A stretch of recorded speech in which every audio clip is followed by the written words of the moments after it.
So, 58-year-old man arrested in connection with a suspected road rage incident in Emmerentia, during which he allegedly shot and killed another motorist and wounded his wife, has been released. The driver was expected to make his first appearance in the Johannesburg Magistrate Court today, 21 April 2026, but the matter was not enrolled on the court roll following an application by his legal team. Lawyers did not want the matter to be enrolled or prosecuted until a full and comprehensive investigation into the incident was conducted. The matter will be placed on the court roll at a later stage when the NPA has sufficient evidence to place it. According to the main statement, he said the road rage incident was initiated by the deceased, which escalated into a collision and a physical altercation. After that, the man and his wife verbally abused and physically assaulted him. He claims the situation intensified when the wife allegedly produced a firearm, discharged it, and then handed it to the deceased, who also discharged it in his direction.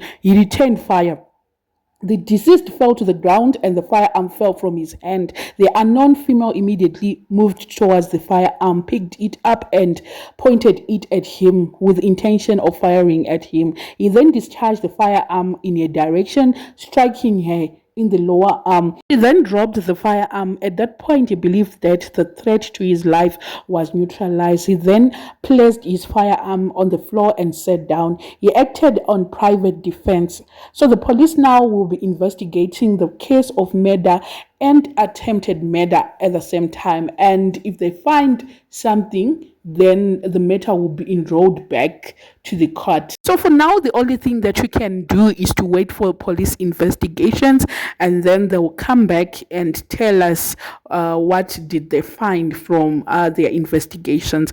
I don't know what you guys think. Let me know in the comment section what are your thoughts on this one. If you haven't subscribed, please make sure that you're subscribed.